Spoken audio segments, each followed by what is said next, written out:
Escribinos a conexionabierta@baneduc.edu.ar. Escribinos. O buscanos en Facebook. Conexión Abierta, donde vos estás. Fin de espacio publicitario en Conexión Abierta.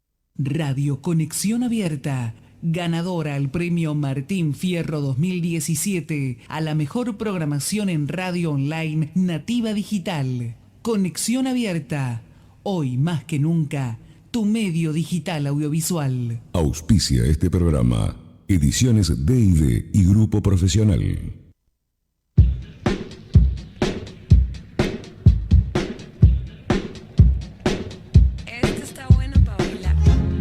GPS Jurídico. Una hora para que te enteres de todas las novedades jurídicas. Con la conducción de Hugo Dubaldo y Brandon Machiavelli. Por Conexión Abierta, tu medio digital audiovisual. No sé dónde acomodarte, no sé de qué color pintarte. No sé muy bien qué nombre darte si te veo por la calle. Pero sé que tú me miras a los ojos y es algo único. Sé que yo siempre quiero más. Lo que quiero yo hacer es salir a bailar un poco. A bailar un poco. Muy buenas tardes a todos, bienvenidos a una nueva edición de GPS Jurídico, un programa de información jurídica, de entrevistas, de charlas, de análisis, por supuesto, de todo lo que tiene que ver con lo jurídico, con lo judicial. Mi nombre es Brandon Machiavelli y ya saludo, por supuesto, a mi compañero Hugo Dubaldo. Buenas tardes, ¿cómo estás, Hugo? Buenas tardes, Brandon. Buenas tardes a todos. ¿Cómo están? ¿Bien? Muy bien, muy bien. Hace mucho frío en la ciudad de Buenos Aires, pero como siempre, fieles acá, firmes para hacer un nuevo programa. Sí, recién estaba queriendo ver el eclipse, pero la verdad que venía en el taxi y no se veía nada. No sé en qué horario fue tampoco. Hay que tener lentes especiales por lo que estaba viendo, sí, pero no se veía. Está un poco nublado por acá, pero bueno, creo que en San Juan, San Luis se va a ver San mejor. Juan, por lo que estuve viendo la mañana, los principales puntos para verlo es San Juan, en el nordeste del país, pero también hay algo muy particular para contar, que es que ahí está saliendo un avión, está volando en estos momentos un avión que se está acercando lo más posible a un punto, y hay gente que, periodistas, por ejemplo Nelson Castro, que están en ese avión y van a poder aproximarse, van a tener una vista increíble de este fenómeno. Extraordinario. Bueno, yo desde que soy chico, la verdad, y hace mucho tiempo de eso, se habla de que es el último eclipse completo, ¿no? Pero hubo muchos después, la verdad que no era el último, el que me decían que iba a haber. Pero parece que este sí tiene importancia, ¿no? Exactamente. Bueno, ¿Vamos de lleno a la entrevista que tenemos hoy? Vamos con todo, estamos, la verdad, un lujo. Tenemos al doctor Héctor Oscar Méndez aquí, abogado especialista en Derecho Procesal y Arbitraje, director de la Comisión de Arbitraje de la Federación Argentina de Colegios de Abogados, la FACA, y vicepresidente del Centro Iberoamericano de Arbitraje Regional, con sede en Madrid. Doctor, buenas tardes, mucho gusto. Buenas tardes, mucho gusto. ¿Cómo anda? Bien, muy bien. Bueno, me alegro mucho. Realmente para nosotros es un placer tenerlo acá y bueno, sabemos que va a haber una jornada pronto, de eso ya hablaremos luego, pero en principio le quería preguntar que nos ilustre a nosotros y bueno, a toda la audiencia, ¿qué es el arbitraje comercial internacional, doctor? Y es prácticamente la única forma de resolver los conflictos que se plantean en materia de comercio internacional. Porque si bien todos los países tienen justicia, sí, y hay también justicia supranacional para determinados asuntos como derechos humanos y demás, cuando se plantea un conflicto comercial entre partes que están sometidas, están en dos países distintos y sujetos a dos legislaciones distintas, sí, el problema es que qué juez lo va a resolver, qué legislación se va a aplicar. ¿Por qué? Y porque generalmente se tiende a evitar de que la justicia y la ley del lugar de una de las partes sea la que se aplique, porque la otra tiene miedo de que se viole la imparcialidad y demás, y que sucede. Entonces, desde hace muchos años, pero diríamos de tiempos inmemoriales, ya los comerciantes, los mercaderes, los fenicios fueron buscando sistemas para resolver los conflictos, Claro. sin que se entre a aplicar las normas de cada uno de los países. Y así fue como el arbitraje fue adquiriendo carta de ciudadanía, sobre todo en materia internacional, ¿no? Comercial internacional. Si bien hay arbitraje también interno, en todas las leyes contemplan el arbitraje interno y el internacional. Claro. El que es utilizado, diríamos, en un 90% de los asuntos es el arbitraje internacional. Es raro un contrato internacional en la cual las partes no incluyan una cláusula compromisoria que pongan en caso de conflicto: nos sometemos al tribunal, al arbitral de o al arbitraje de tal, con sujeción a tales leyes. Porque si no, después, generado el conflicto, viene el tema de buscar cuál es la ley aplicable, cuál es la jurisdicción competente, claro. Y se pasan años. ¿Nos puede ilustrar de algún caso de los últimos que tengamos, de que hayas tenido cierto renombre sobre el tema de arbitraje internacional? Hay continuamente. Porque a veces uno se lo imagina desde el lado de lo que podría ser algo político. No. Está el arbitraje comercial internacional, que ese es netamente privado y no hay ninguna cuestión política de por medio. Hay otro tipo de arbitraje que es una derivación del arbitraje internacional, pero es muy específico, que es el arbitraje de inversiones. Ajá. En el cual hay un trasfondo político involucrado, porque uno de las partes siempre es un Estado. Ajá, entonces, ahí la cuestión es más compleja, porque cuando los tribunales arbitrales, los tribunales de inversiones, que en general es uno solo que funciona, el CIADI, que funciona bajo la órbita del Banco Mundial, el laudo que se dicta no afecta a la empresa tal o a tal, sino que afecta a un país todo. A un país, claro. La condena que se dicta contra el Estado tal afecta al país, y atrás del país a todos los ciudadanos, que son los que de una forma u otra van a tener que pagar el resultado adverso. Generalmente, no todos los fallos, no todos los arbitrajes internacionales prosperan, pero además este tipo de arbitraje tiene la parte siempre la misma. Si hay uno que es un tribunal arbitral en el cual siempre hay una parte demandada, que es el Estado. El Estado siempre es el demandado. Y el demandante es el inversor. Claro. Lo que pasa es que también se ha buscado eso porque los inversores buscan seguridades y no quieren ir a invertir a un Estado determinado y someterse a la legislación de ese Estado. Por supuesto. Entonces se aseguran de antemano que la intervención de un tribunal arbitral. Y ahí se generó y se creó, después de un congreso de Washington del año 80, se creó el tribunal, el CIADI, que es especializado en inversiones. Especializado en inversiones.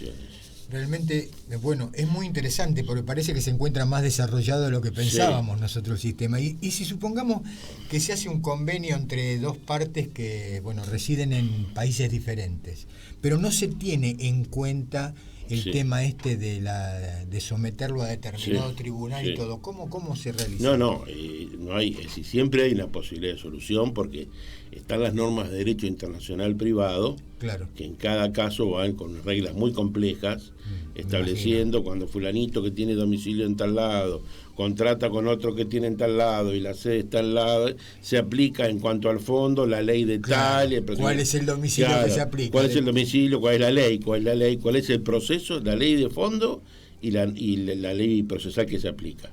Eso es muy complejo, por eso es que las partes siempre establecen lo que se llama una cláusula compromisoria, y que en el mismo contrato ya comprometen el arbitraje. Y siempre en eso se maneja la autonomía de la voluntad. Es decir, si las partes no lo pactan al arbitraje internacional, nadie se lo puede imponer. Claro. Si las partes no lo pactan, lo que pasa es que generalmente, si no lo pactaron en su momento, cuando se suscita el conflicto, deciden ir a una tribunal arbitral, es decir, aún sin una cláusula compromisoria. Realmente parece lo más justo, ¿no? Porque si no, ir a buscar por una cuestión de domicilio, ahí que medio quizás está agarrada un poco de los pelos, van a un determinado domicilio en especial, el otro queda perjudicado. Queda perjudicado. Y además, ahí con el curso de los años se fueron formando tribunales arbitrales especializados en materia comercial que fueron adquiriendo prestigio porque eran los más utilizados y que fueron formando una doctrina Sí. que normalmente tienen sede en otros países, no acá, fundamentalmente en París, un tribunal arbitral de las cámaras de comercio, que es muy prestigioso. Otros tienen sede en Londres, que es el London Court Internacional, que se utiliza más que todo para todos los contratos de tipo marítimo, de naviero y demás. Y después hay en Miami, en Washington también, los abogados tienen organizado un tribunal arbitral importante. Pero son esos 2 o 3. 2 o 3 que son claves, clásicos, especializados. Claro. Es costoso acceder a los mismos y no cualquier profesional de los demás países está en condiciones de poder defender un asunto ante esos tribunales que requieren un manejo procesal muy, muy específico. Por eso es que después, más adelante vamos a ver si podemos. Por eso es que hace poco tiempo decidimos en Iberoamérica crear un tribunal arbitral, que es el CIAR, especializado. El CIAR. Para cuestiones iberoamericanas, es decir, conflictos entre partes iberoamericanas, adaptado a nuestras costumbres y sistemas jurídicos. Claro, porque es complejo. Allá se maneja fundamentalmente los sistemas anglosajones, es decir, sobre todo en materia el procedimiento arbitral se maneja bajo reglas anglosajonas del common law. Y a un abogado del derecho civil como nosotros no le es fácil manejar esas reglas. Por supuesto. ¿Quién es el que organiza y administra? ¿Cuál es la entidad? Son entidades privadas. Una es, por ejemplo, la Cámara de la CCI, que es la Cámara de Comercio. La Cámara de Comercio Internacional tiene una corte que se llama Corte Internacional de la Cámara de Comercio, que es la que interviene en, diríamos, la mayor parte de asuntos comerciales. Tiene sede en París. Corte Internacional de Arbitraje. Sí. Bueno. Allá se llaman cortes. Corte directamente. Pero no tiene nada que ver con una corte estatal. No, Por eso es que nosotros, para evitar eso, la confusión, le pusimos centro a nuestro. No es corte. Pero después hay otra en Londres y en Estados Unidos hay 2 o 3 y hay muchas en otros países, pero esas son las más conocidas y que abarcan el 80 o el 90% de los arbitrajes. Una vez que el árbitro, toma la decisión, ¿cómo se llama? ¿Laudar o...? Laudo o sentencia arbitral. Sentencia Antes arbitral. se la llamaba la Convención de Nueva York del año 58, que es la primera convención que se hizo en materia de arbitraje. Sí. Y recogió otras dos convenciones del año 30. Esta convención de Nueva York es sobre reconocimiento y ejecución de sentencias arbitrales extranjeras. Es sentencia, porque el laudo es una que emite sentencia. el árbitro es una sentencia que adquiere cosa juzgada material, igual que una sentencia judicial, con la diferencia que si las partes no cumplen hay que ir a ejecutarla ante la justicia. ¿Por qué? Claro. Porque los árbitros son jueces privados, pero no tienen el poder en la fuerza pública, porque el imperio que solamente lo tiene el Estado, que se reserva el monopolio de la fuerza. Entonces, si no cumple, se saca un testimonio del laudo, de sentencia, y se lleva a ejecutarlo. Cuando es interno, el arbitraje, se lleva a un juez. El problema es cuando es internacional y se lo va a ejecutar en el país del condenado, ahí se generaban los problemas, porque los países intentaban siempre defender a su connacional y con trabas. Entonces, esta convención, que tiene muy pocos artículos y está muy bien redactada del año 58, fijó las pautas claras para permitir que se pueda ejecutar, cuándo se puede ejecutar un laudo en otro país y qué defensas limitadas pueden oponerse para la ejecución de ese laudo y no otras. Y además fijó pautas para cómo tienen que ser redactados los acuerdos, cómo tiene que ser el procedimiento, pero en pocos artículos. Quedó muy claro. Muy si claro, escribe bien, no hace falta otra cosa. ¿No? Y esa convención de Nueva York ha sido ratificada por 160 países. Entonces siempre decimos que a partir de esa convención realmente cambió la vida del arbitraje en el mundo, ¿no? Sobre todo el arbitraje internacional. Entonces ahora hay una pauta clara para ver qué defensa puede oponer en el país, porque obviamente el ganador tiene la sentencia arbitral, va al país del condenado y se vengo a ejecutar esto contra fulanito. Bueno, antes había todo un procedimiento muy complejo de exequatur, y bueno, ahora no, directamente con la Convención de Nueva York se aplican las pautas de la Convención y ya sabe la parte de antemano qué es lo que qué defensa le puede oponer y no más. Porque si no, no termina sin poder ejecutar ese laudo. No, entiendo. Bueno, estamos hablando con el doctor Héctor Oscar Méndez, realmente un experto en el tema arbitraje comercial internacional. Quería preguntarle algo. Vamos a hacer un supuesto. La parte que pierde, la perdidosa en este arbitraje, ¿no? ¿Tiene alguna instancia de apelación? Yo digo porque usted me comentaba recién que tiene que ir a ejecutarlo vía judicial, pero no hay una revisión judicial, es simplemente la ejecución. Exacta la ejecución. El juez no revisa. No revisa. Cuando se va a ejecutar no puede revisar nunca el fondo. El tema es el siguiente: en materia de arbitraje, tanto nacional como internacional, en principio, salvo que las partes dispongan lo contrario, se considera que las decisiones no son apelables. Como las partes, y por el principio de autonomía de la voluntad, son las dueñas del asunto, ellas pueden establecer una apelación que se apele ante la justicia.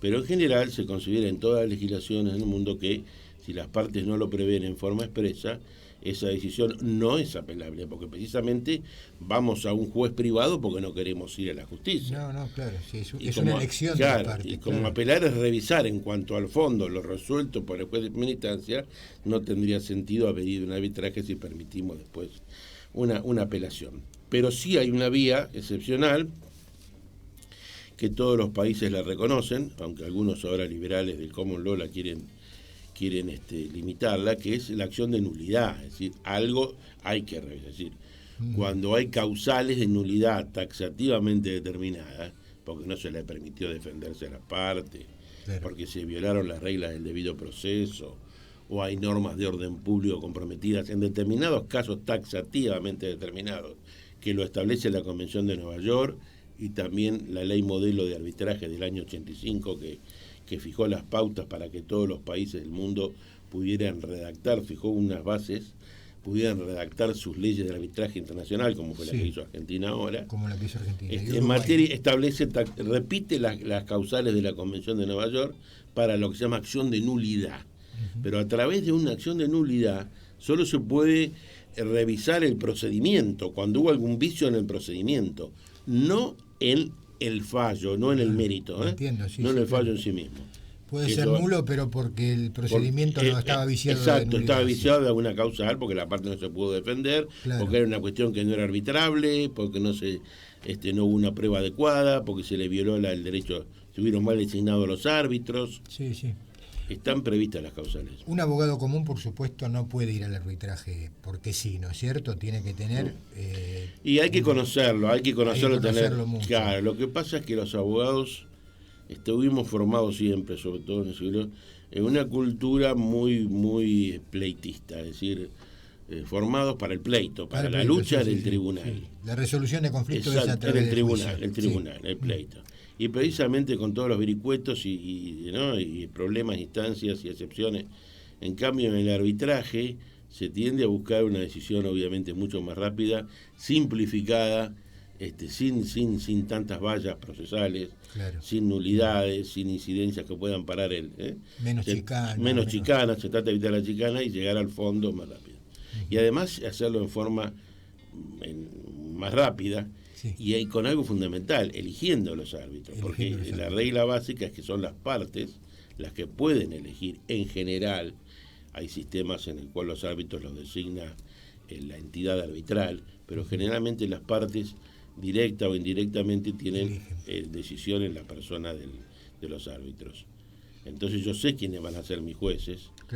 Privados, pero juez privados, claro, y también tienen especialización que un juez general normalmente no la tiene en materia comercial, en determinada rama comercial, en materia petrolera, en materia marítima, en materia de aeronavegación. Entiendo. Sí, el juez también sería parte de las costas del proceso, ¿no es cierto? Si las costas la paga. El sistema arbitral es privado. Es privado. Claro. Y esencialmente autofinanciable. Es decir, son las partes las que tienen que pagar los costos de todo el proceso, De todo el proceso. y los honorarios de los árbitros. Sí, sí, ¿no? sí. Eso Si porque se no designa hay, un no hay perito, un ¿puede Estado. haber peritos también o cosas así? Sí, hay peritos. Hay que El pagar arbitraje, todo. el procedimiento arbitral es Claro. un juicio privado sin formalidades, pero en Sí, el sí. cual las partes ofrecen sus pruebas, hacen valer las cuestiones que quieren resolver, cuál es el derecho en que ellos se fundan, se producen todas las pruebas, se determinan cuáles son los hechos y resuelven los árbitros conforme al derecho aplicable elegido por las partes, normalmente en materia internacional, porque ponen queremos ser sometidos en cuanto al fondo por la regla de fondo de Dubái Sí, sí, o claro. de Italia. Entonces esas reglas son las que tienen que aplicar los árbitros. Y el árbitro las tiene que conocer Exactamente, perfectamente conocer, como para poder aplicarlas. para poder aplicarlas. Entonces es bastante costoso el procedimiento. Es costoso, pero no tanto. Yo diría que no más costoso que si no hubiera un arbitraje y hay que ir a la justicia de uno de los estados. Ah, no, claro, por supuesto. Acá Porque- nosotros a veces nos referimos a lo pensamos Claro, en la hay que justicia pagar argentina. igual, hay que pagar tasas, y hay Sí. un factor que es importante y que el comerciante lo tiene en cuenta, y que es el tiempo, el factor tiempo. Cuanto antes se Un resuelve. Claro, un arbitraje se entiende en general que no puede durar más de 6 meses a un año como máximo. Si el arbitraje dura más de un año, no sirve. Claro. Pensando en estos procesos cortos que recién comentaba, que puede durar a 6 meses o un año, y lo que recién comentaba es que es autofinanciable todo lo que es el sistema de arbitraje internacional. El arbitraje internacional es el sistema que mejor funciona dentro del ámbito jurídico, judicial, Sí, no, es que no hay otro sistema. Es decir, comparándolo a otras partes del derecho, eso es a lo que me Sí, refería, sí. comparándolo a otras partes del derecho. No, vos tenés un conflicto. El tema es cuando tenés el conflicto. Porque en todo esto hay una parte previa, que es la parte contractual, Sí. donde las partes se juntan, van a hacer un negocio determinado, lo hacen, y ponen la cláusula arbitral que forma parte de esa negociación contractual. Pero suscitado el conflicto, hay que ver cómo se resuelve ese conflicto, en qué jurisdicción. Si se resuelve en la jurisdicción estatal de uno de los estados, o se resuelve en una jurisdicción arbitral, que son las que las partes pactaron. Y las partes no solamente pactan la jurisdicción, es decir, se va a resolver en el tribunal arbitral de tal, que va a aplicar sus normas o va a aplicar las normas procesales tales, y fundamentalmente eligen el derecho de fondo. Ya saben qué norma, nos saben, regimos por claro. el derecho italiano, Está muy bien. eso. tiene previsibilidad. Y entonces, eso dura, si dura un año, estamos pensando, ustedes piensen que, yo tengo asuntos en el estudio, tenemos, que tienen más de 25 años. Este año estamos terminando algunos de 25 La boda años. de plata. Sí. 25 años, 25 años, sí. Sí, sí, Fuimos sí. a la corte, 25 años. Y si entonces 25, si en un arbitraje lo podemos resolver en un comerciante, el tiempo es plata, sobre todo en países como el nuestro, donde hay depreciación monetaria, infinidad de cosas que hacen que cualquier reclamo, el transcurso del tiempo lo haga convertir en algo írrito. Es decir, por más que uno gane el juicio, cuando cobra lo que cobra no significa absolutamente, no compensa. Nunca termina siendo El daño que justicia, se- ¿no? exactamente. Porque cambian las circunstancias, hasta las personas pueden ya no estar más. No estar más. Sí, los negocios se Sí. terminaron. Hay muchas inestabilidades, la monetaria es muy importante. Claro, Para un país claro. como el nuestro, Sí. donde tenemos un 45% de inflación, calcule que el juicio es un negocio.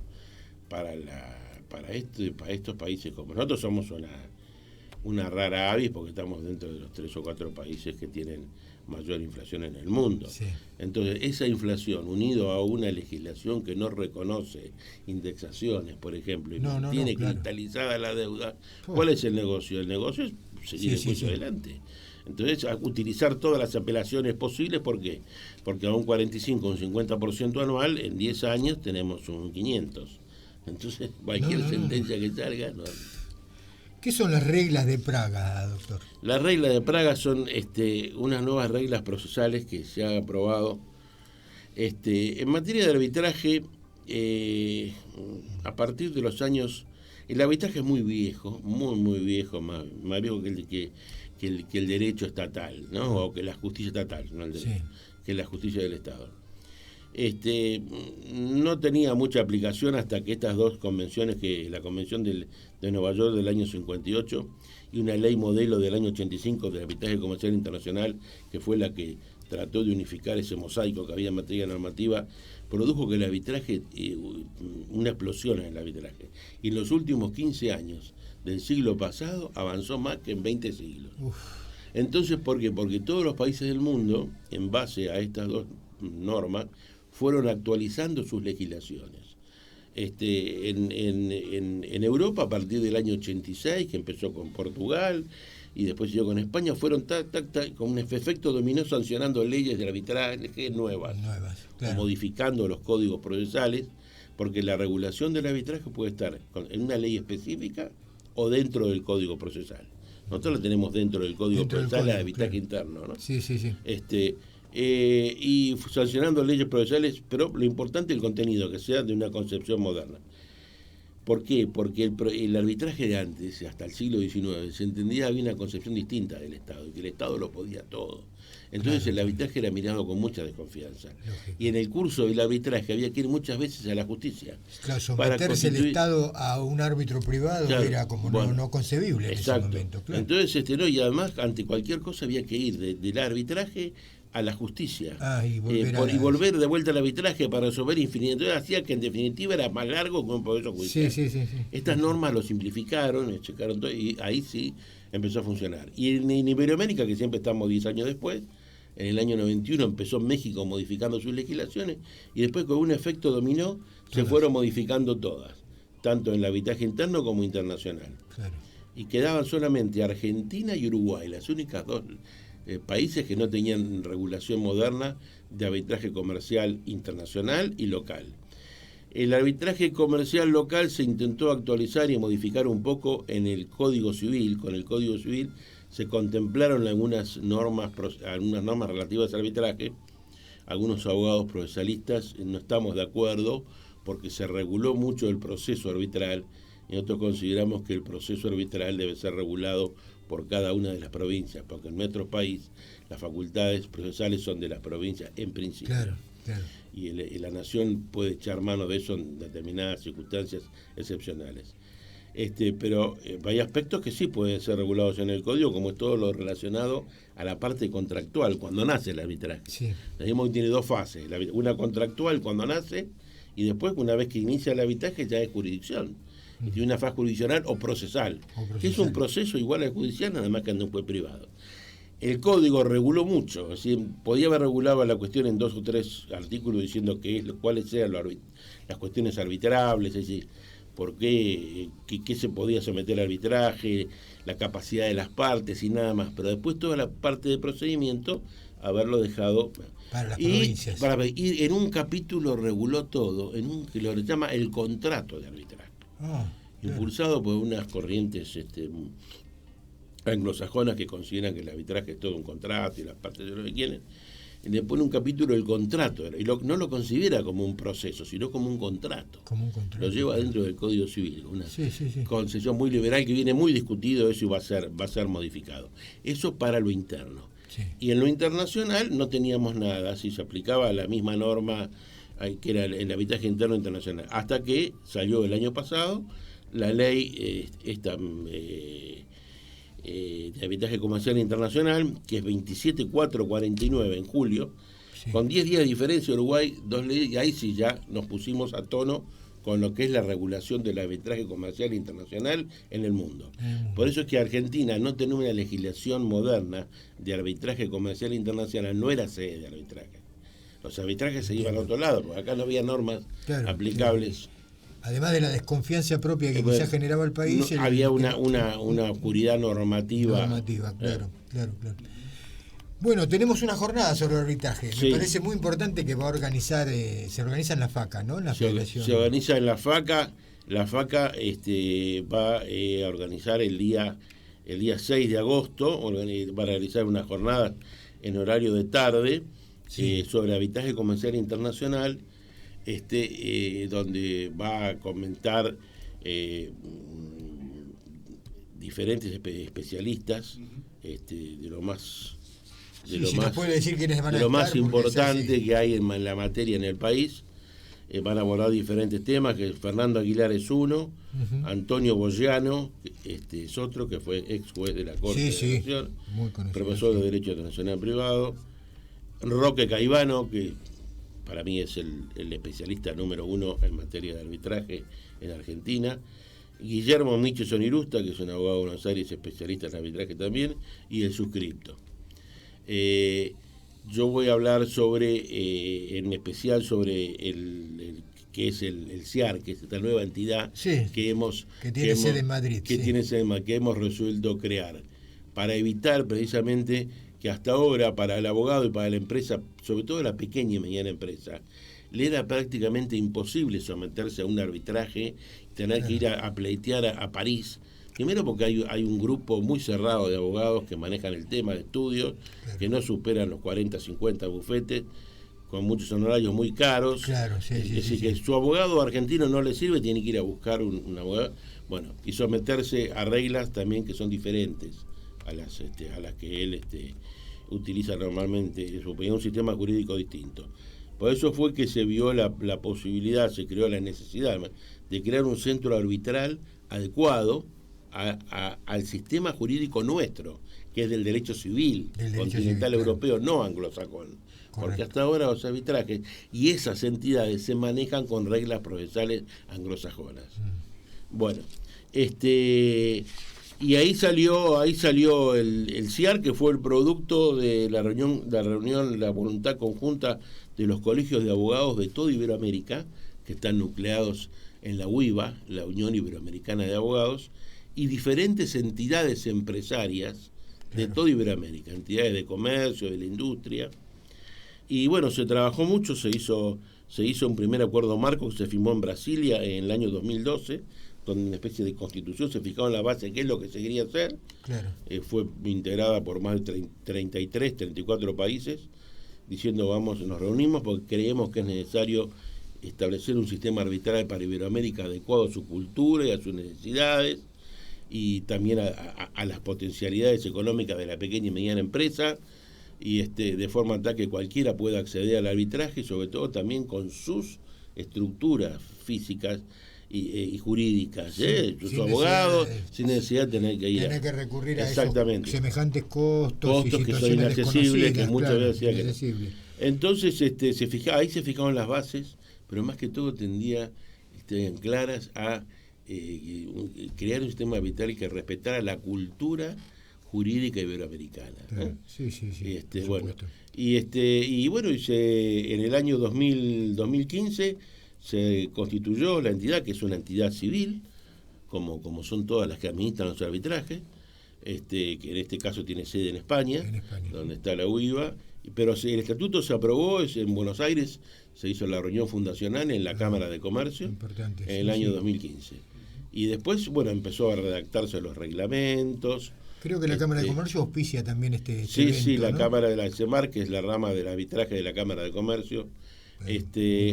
Y bueno, en este momento hubo que aprobar los reglamentos y están designando los árbitros. Se prevé en los reglamentos que los países pueden nombrar, acá se parte de un sistema de árbitros de lista. Es decir, que cada país suministra una nómina de árbitros. Se puso un máximo de 50 por país. Entonces, divide tanto el área, los proponen tanto las empresas como los colegios de abogados. Se considera mitad cada uno, 25 árbitros, hasta 25 puede proponer las empresas y hasta 25 los colegios de abogados. Árbitros obviamente conocidos por las empresas y por los colegios, seleccionados y además con responsabilidades. ¿Algún requisito para ser árbitro? No, acá se requiere el título de abogado. Se requiere el título de abogado, y porque es un arbitraje de derecho.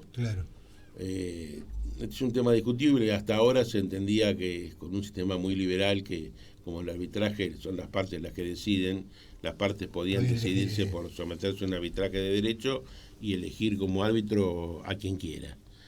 pero nosotros, sobre todo en Iberoamérica, se considera que si el arbitraje es de derecho, el árbitro, que va a ser un juez privado, que va a aplicar la ley, tiene que ser un abogado.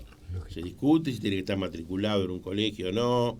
Bueno, acá se puso que tiene que estar matriculado en alguno de los colegios de Iberoamérica, en principio, pero por excepción se permite que las partes puedan proponer un árbitro, por ejemplo, ya retirado o no colegiado en el colegio, pero con condiciones y con experiencia por conocida, supuesto, ¿no? claro. Relevante. Entonces, pero esto también hay otro tema también. Acá en materia de arbitraje comercial internacional, nosotros siempre, los que estamos en el sistema continental europeo, los llamaba un poco. El árbitro se considera como un dios que no responde ante nadie. Entonces, lo que resuelve el árbitro, usted va a una cama y le hacen una. Porque todos son muy buenos hasta que dejan de serlo. Hay interés económico muy grande. El árbitro tiene que tener la imparcialidad e independencia de un juez o aún más. Sí, sí. Pero muchas veces como... Aún más me parece porque el sistema no tiene todo el sistema atrás como claro. un juez. Entonces, ahora, si el árbitro no es imparcial y es parcial y resolvió a favor de una parte, más buena que lo propuso, ¿y eso quién y qué sanción hay? Y bueno, sí, ninguna. Claro. Hay una posibilidad de hacer una acción de daño si se prueba que hay una especie de fraude procesal, pero entonces nosotros consideramos que dado que este es un sistema de lista en el cual los árbitros vienen con una preselección hecha tanto por las cámaras como por los colegios y que tienen que ser abogados matriculados en algún colegio, Sí.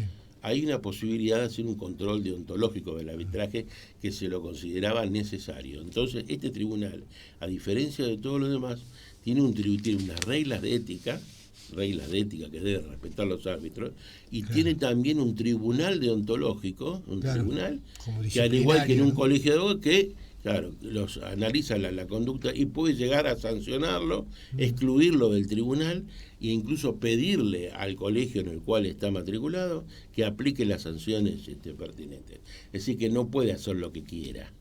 Aparte, para un árbitro, perder la inscripción en la lista, en el listado de árbitros del CIAR, y además con las consecuencias que eso le puede llevar, porque se puede pedir al colegio respectivo de donde viene que aplique las sanciones, puede ser excluido de la matrícula. Hay un control, por lo menos un poco más cierto que en lo otro, que no hay absolutamente nada. Por supuesto. Bueno, ¿y cómo se anota la gente? ¿Cómo se anota la gente en el Congreso? Bueno, en el Congreso hay, la FACA tiene una... Yo tengo un teléfono por ahí. Sí, la FACA tiene, la inscripción es por vía mail. La dirección es gerencia@faca.org.ar. Reitero, gerencia@faca.org.ar. Ahí sin costo. Hasta el día 2 de agosto se anotan, y una vez que estén, si se llena la capacidad, porque hay un cupo de 60, 70 personas, bueno, quedará para otra vez. Otra cosa más, que es muy importante, que ningún tribunal arbitral lo tiene. Este tribunal arbitral, desde el momento que nació con el acta constitutiva que se firmó en Brasilia en el 2012, contó desde siempre, no diría con el auspicio, con el apoyo y el beneplácito de los estados iberoamericanos. Entonces, en el acta fundacional, en el acuerdo de Brasilia, comparecieron, firmaron la Constitución, no como fundadores, pero como testigos de honor, la CEGIB, que es la Secretaría General para Iberoamérica, que tiene sede en Madrid, y la CONGIB, que es la Comisión de Ministros de Justicia de Iberoamérica. Entonces, hay dos órganos iberoamericanos en materia de justicia, la Secretaría General para Iberoamérica y la CONGIB, que es la Comisión de Ministros de Justicia. Entonces, ellos firmaron como testigos que hay una especie de acompañamiento de los estados iberoamericanos que ven con buenos ojos que haya un tribunal arbitral serio y especializado en Iberoamérica. Le da mucha más transparencia a los negocios, a los contratos. Y a partir de ese momento, en todas las reuniones que hubo, de ministros de justicia y también de jefe de Estado de Iberoamérica, se mencionó el apoyo a la constitución desde la órbita privada de un tribunal arbitral especializado para resolver estos conflictos. Bueno, doctor, la verdad, Ha sido un placer escucharlo, Sí. sobre todo en interiorizarnos lo que es arbitraje comercial, que tal vez no es tan conocido por ahí, para poder fomentarlo más y conocer que hay muchas cosas nuevas. Lo último, ya para cerrar, ¿qué es el próximo? ¿Cuál es el próximo paso en el arbitraje comercial? ¿En avance, ya sea de mejorar algo? Sí, el próximo paso en el arbitraje comercial va a ser que el arbitraje va a ser, así como los juicios en nuestro país están tendiendo, y en 4 o 5 años ya hay varios proyectos, van a ser totalmente electrónicos. Electrónicos, por vía electrónica. Es decir, las partes no se van a mover de los ordenadores, se van a tomar algunas audiencias en forma personal, pero otras pueden llegar a realizarse también en forma virtual. Sí. Lo importante es que todo quede grabado y se pueda reproducir, Claro. para un eventual reanálisis. sí. Así como se tiende al expediente electrónico y los juicios por vía electrónica, el arbitraje también. Va a ser, yo diría que totalmente electrónico. Totalmente, lo cual obviamente agiliza, abarata los costos, no hay Sobre todo lo internacional, si usted tiene que viajar varias veces. Los testigos pueden deponer en una videoconferencia. En una videoconferencia, sí. Entonces Sí, eso sí. haría que sin moverse de su lugar, esa es la próxima instancia. Bueno, doctor, un placer. Gracias por haber venido a visitarnos. Gracias a ustedes. Y bueno, y ahí estaremos para seguramente. Cualquier otro tema jurídico o en materia procesal que podamos ser de utilidad a través de la Federación Argentina del Colegio de Abogados. Sí. Yo tengo 43 años de profesión y hace 30 y pico que intervengo a través de la Federación Argentina de Colegios. Sí. He sido asesor de casi todos los presidentes. Entonces nuestro manejo es institucional, ¿no? En este momento lo que estamos ya el CIAR es una realidad. Sí, Hoy sí. en día están yendo el secretario general a diferentes conferencias en el mundo donde el CIAR ya se sienta en una mesa Sí, con las otras totalmente. entidades. El evento se va a hacer en Avenida de Mayo 651. Avenida de Mayo 651, segundo piso. Segundo piso de la Ciudad Autónoma de Buenos Ciudad Aires. Autónoma de Buenos Aires. Sí, muy bien. 651, segundo piso. Segundo piso. Así que llamen, conéctense por vía mail y Sí. inscríbanse. Hasta el 2 de mayo. Hasta el 2 de mayo. Perdón, de 2 de agosto. 2 de agosto. Y para el CIAR tiene una página también que bien. se llama CIAR Global. CIAR Global. Global, donde ahí están todos los antecedentes del CIAR y sobre todo hay mucha doctrina y jurisprudencia en materia internacional sobre arbitraje. Allí estaremos entonces. Gracias. Ya seguimos con GPS Jurídico.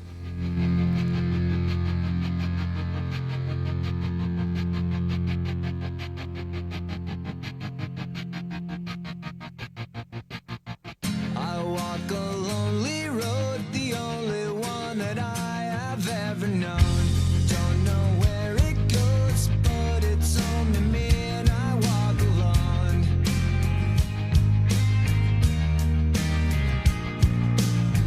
I walk this empty street on the boulevard of broken dreams, where the city sleeps and I'm the only one and I walk alone.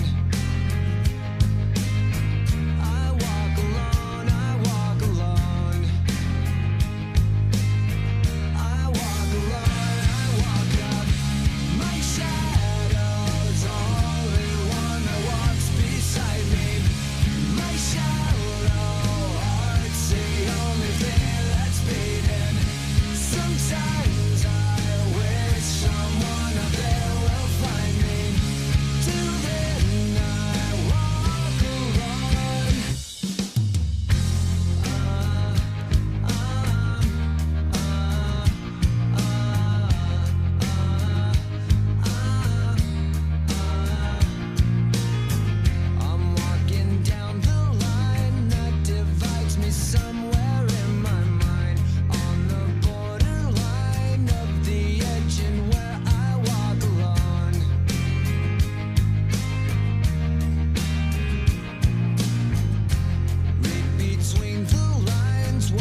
street on the boulevard of broken dreams, where the city sleeps and I'm the only one. And I walk up, my shadow's only one that walks beside me.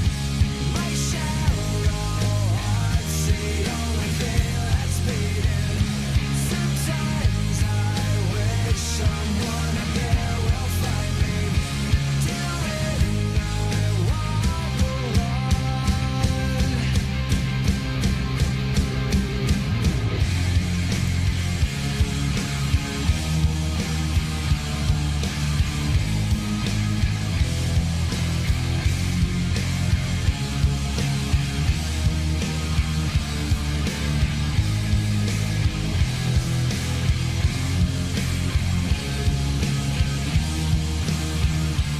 GPS Jurídico.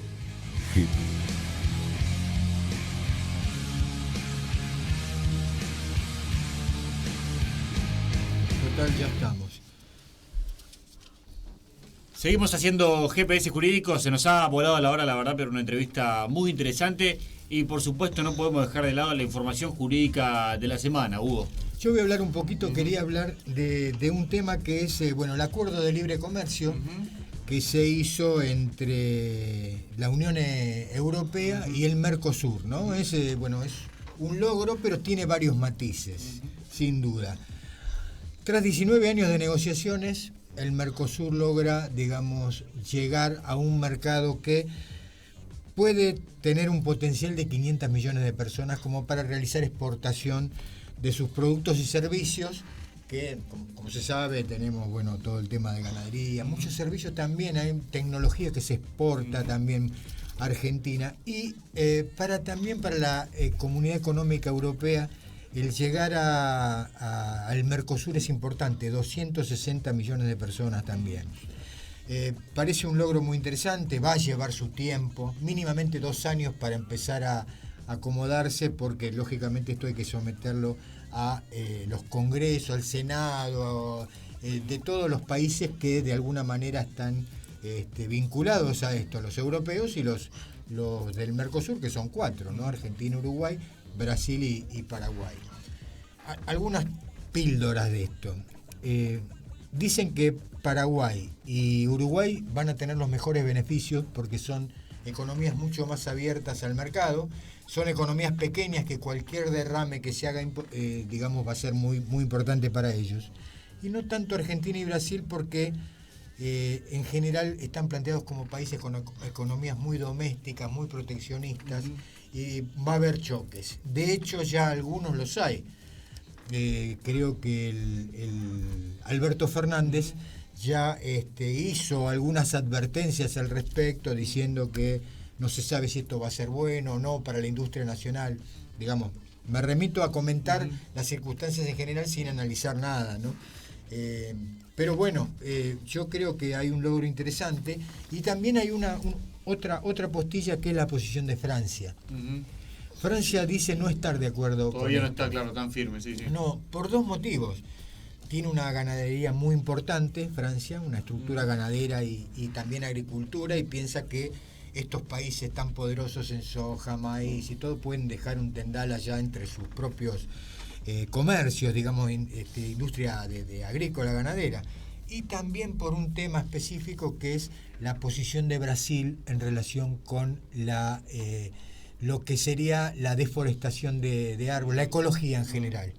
Una posición que tiene Bolsonaro que aparentemente es muy dura, así hay que cortar los árboles de toda la Amazonas, etcétera. Bueno, y ellos dicen no, con un país que es tan antiecológico, no nos quisiéramos juntar. Pero bueno, eso creo que se va a ir todo va a ir creciendo, digamos, con el tiempo. Vamos a ver qué pasa, ¿no? Exactamente, los efectos de un acuerdo de 20 años. Claro, 20 años aproximadamente.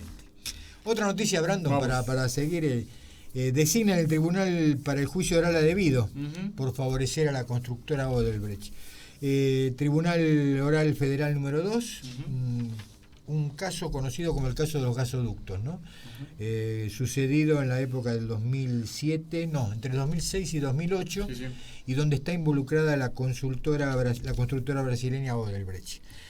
Bueno, este caso viene de un juzgado federal, del de Rafecas, que lo elevó a juicio oral la semana pasada y parece que es algo que se va a resolver rápidamente.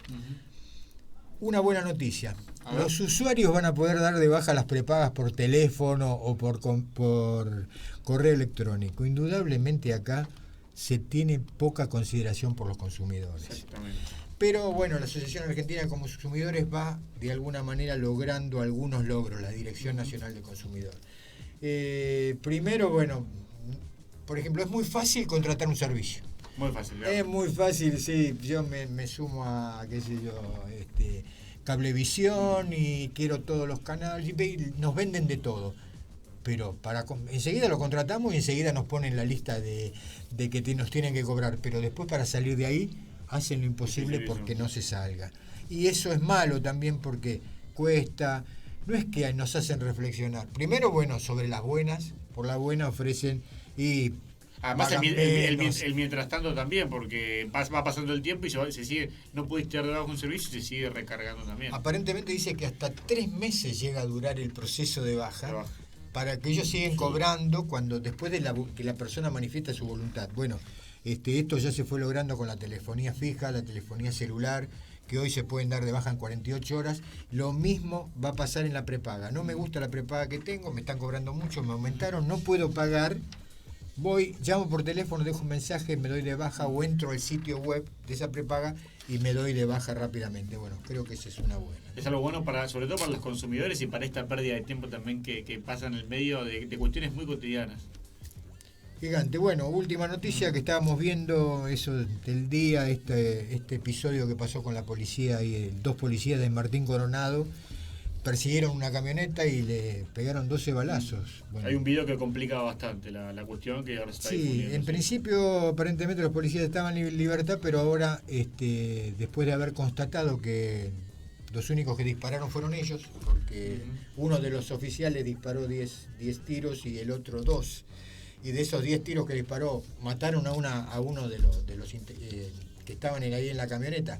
Que es lo único que hicieron, sí, realmente es importante. Bueno, acá el abogado no puede decir que no, pero no desobedecer o desacatar una orden policial es grave, pero no es tampoco una infracción como para que lo disparen y se provoque, digamos, una situación de este tipo. Claro, sí. Además, todo ocurrió por una denuncia que hubo de un robo que hicieron estas personas en un local. Un robo que no se llegó a consumar. Ellos aparentemente venían de un funeral, eran 7 amigos y fueron a un negocio y se quisieron llevar algo, sin pagar. Pero bueno, hablando con el dueño y todo, por las buenas devolvieron lo que se habían llevado y se fueron tranquilamente. El dueño ya había hecho la denuncia. Ahí vino la policía y lo empezó a perseguir. Y bueno, ellos lo que dicen es, nosotros no sentimos que nos habían intimado a parar, aparentemente no se sabe. Bueno, esto está en vías de resolución y la verdad que como está muy relacionado con el caso de Monte, lo que pasó en Monte, donde también era a un vehículo, se lo atacó, se lo persiguió, por eso esta es una situación que es compleja. Sí, es una noticia que pega bastante, sobre todo por lo que recién mencionabas. Hace poco también tuvimos la posibilidad de entrevistar al abogado de los policías de Montegrande aquí. Sí. Y es una cuestión que me parece que viene, esto del gatillo, viene resonando bastante, sobre todo por los casos, ¿no? Exactamente. Bueno, Brandon, creo que se nos acabó el programa, se nos acabó el programa, le agradecemos nuevamente a Leo Arce, nuestro operador, que está todos los martes firme poniéndole este gran programa. Y bueno, también le agradecemos al doctor, por supuesto, la verdad que ha sido una gran entrevista, 40 minutos charlando sobre materia de arbitraje internacional, muy interesante, doctor, gracias. Gracias, buenas tardes. Gracias. Buenas tardes a todos, hasta el martes.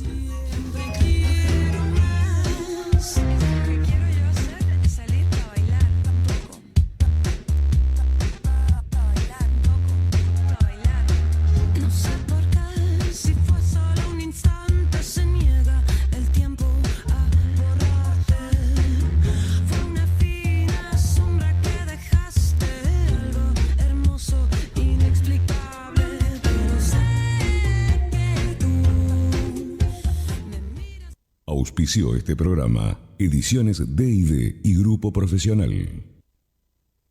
Comienzo de espacio publicitario en Conexión Abierta. Este medio está asociado a CADEMAD, Cámara Argentina de Medios Audiovisuales Digitales. Conexión Abierta, una propuesta más de la Universidad Abierta Interamericana.